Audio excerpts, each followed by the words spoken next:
그러면 아이는 앉아서 하는 것보다 돌아다니면서 하는 것이 자기한테는 맞는다고 대꾸합니다. 아빠가 몇 번 잔소리하면 아이는 공부하지 않고 게임을 합니다. 안녕하세요. 올해 상담센터는 좋은 관계를 유지하기 위한 다양한 정보를 제공합니다. 오늘은 자녀의 학습 방법에 대한 이야기입니다.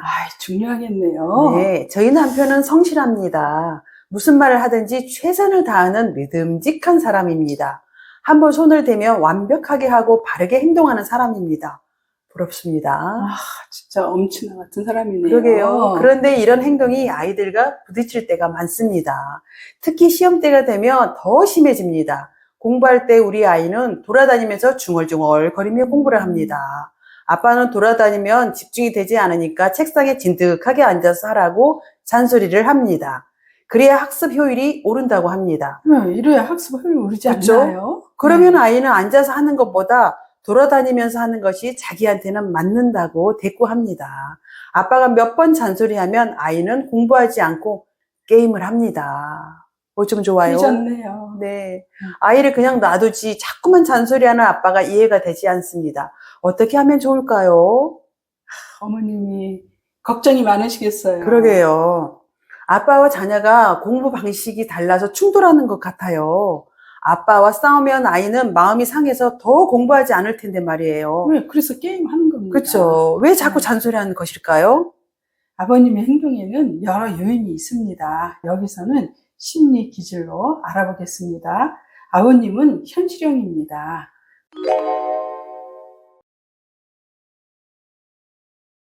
모범적이고 성실하고 전통을 중요하게 생각하는 분이죠. 그렇군요. 아버님은 학습 방식에 대하여 전통적인 틀을 가지고 있습니다. 공부는 바른 정자세로 책상에 똑바로 앉아서 조용한 가운데 반복해서 공부해야 효율이 높아진다고 생각합니다. 왜냐하면 바른 자세에서 바른 정신이 나온다고 생각하니까요. 실제로 본인도 그렇게 공부했을 겁니다. 그래서 아마 효율성이 또 높았을 거예요. 그래서 자녀에게도 그 방식을 강요하는 것이군요. 네. 제 생각에는 아버님의 공부 방식이 좋을 것 같은데요. 안 그런가요? 그 방식은 대체로 4분의 1 정도의 심리 기질에 해당합니다. 나머지 4분의 3은 해당하지 않죠. 그 방식은 기질마다 다르거든요. 그래요? 공부하는 방식은 모두 같은 것이 아닐까요? 아닙니다. 보통 우리가 공부하면 책상에 앉아서 조용히 집중해서 해야 하는 것이 아닌가요? 물론 학습할 때 책상에 앉아야 하는 것은 맞습니다. 그러나 그 책상을 사용하는 태도가 다른 것입니다. 그동안 우리가 학습 태도라고 생각했던 방식은 현실형의 모습입니다. 기질별로 학습 방법을 설명하자면 열정형의 기질은 몸으로 학습하는 것이 훨씬 효율성이 높습니다. 현실형의 기질은 오감각을 동원해서 반복 학습을 하는 것이 좋고요. 정보형의 기질은 누군가와 토론하면서 이야기하면서 학습하는 것이 효율성이 높습니다.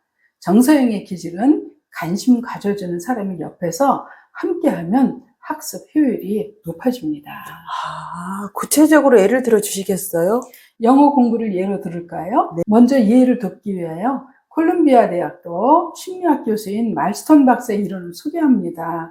말스톤 박사는 인간은 환경을 어떻게 인식하고 또한 그 환경 속에서 자기의 개인의 힘을 어떻게 인식하는가에 따라 4가지 형태로 행동하게 된다고 합니다.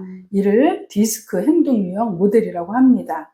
아버지의 행동 유형을 디스크 행동 유형 모델에 비유하자면 신중형과 유사합니다. 이들은 업무의 품질과 정확성을 높이기 위해 기존의 환경 안에서 신중하게 일합니다. 분석적으로 사고하고 찬반, 장단점 등을 고려합니다. 그리고 정확하고 완벽성을 추구하기도 하지요. 그래서 현실형의 아버지는 초지일관 책상에 앉아서 교재나 비디오, 오디오 또는 교육 방송을 시청하면서 모르는 부분을 반복적으로 공부했을 것입니다. 흥미롭네요. 정보형의 기질은 누군가와 토론하면서 학습하는 것이 효율성이 높습니다. 맞아요. 저는 제가 시험 기간 때 제가 선생님이 되어서 문제를 강의를 하고 답을 이렇게 찾아가면서 녹음을 했던 것이 기억이 납니다. 신기하네요. 예. 그러면 아이는 어떤 유형에 속할까요? 아이는 디스크 행동 유형에 비유하자면 사교형과 유사합니다.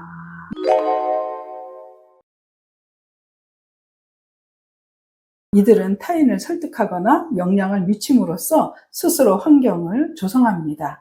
그러니까 선생님과 같은 거죠. 그러네요. 저랑 예. 닮았네요. 예. 사람들과 접촉하며 말솜씨가 있습니다. 따라서 정보형은 다양한 매체를 사용하되 원어민 등과 대화하고 질문하면서 학습하는 것이 효율성이 높습니다. 그렇군요. 심리 기질마다 학습 효율을 높이는 방법이 정말 다르네요. 아이는 정보형이라 혼자서 중얼중얼 거리는 행동을 했네요. 그렇습니다. 정보형은 중얼거리면서 정보를 정리하고 체계화시키고 있는 것입니다. 다른 사람과 토론하듯이 혼자서 중얼거리면서 요약하고 정리하는 것이죠. 아주 열심히 공부하고 있는 것입니다. 그렇네요. 아버님이 현실형이라서 책상에 앉아서 조용히 공부하는 것을 원할 텐데 아이가 돌아다니면서 중얼중얼 거리는 모습이 못마땅했겠어요. 예, 공부하지 않는다고 생각했을 거예요. 그랬겠네요. 왔다 갔다 하면 정신이 없잖아요. 그렇습니다. 책상에 바르게 앉아서 공부해야 하는 현실형과 왔다 갔다 중얼거리면서 요약 정리해야 하는 정보형이 충돌하고 있는 것입니다. 정보형의 아이들이 대화를 하고 질문하면서 지식을 정리하고 요약한다면 엄청 시끄럽겠어요. 그렇죠. 그래도 열심히 공부하는 것이니까 예쁘게 봐줘야 할 것 같아요.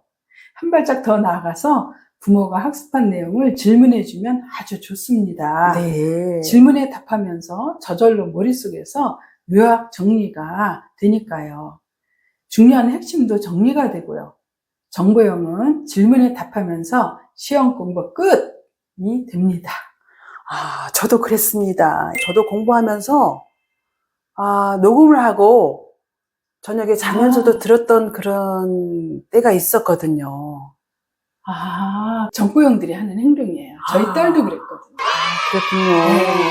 저도 이제 알았어요. 제가 그렇게 공부하면서 녹음하면서 밥 먹을 때도 듣고 잠 자기 전에도 잠 자기 듣고 전에도 듣고. 네, 그랬거든요. 예. 그리고 중얼중얼거리고. 네. 때로는 강의도 하시고.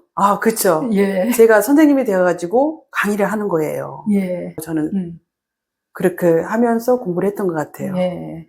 예상 문제를 녹음해서 잘 때도 듣고 밥 먹을 때도 듣고 했는데 제가 정보형이라 그랬군요. 네. 놀라워요. 정보형의 학습 방법은 대화하고 질문하기이고요. 현실형의 학습 방법은 초지일관 배운 것을 반복하기입니다.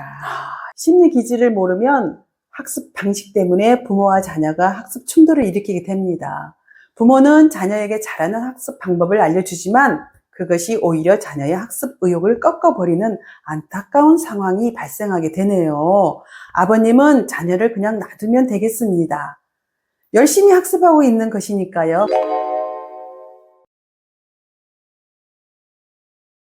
심리기질에 대하여 궁금하신 분은 5월의 상담센터로 문의 주세요.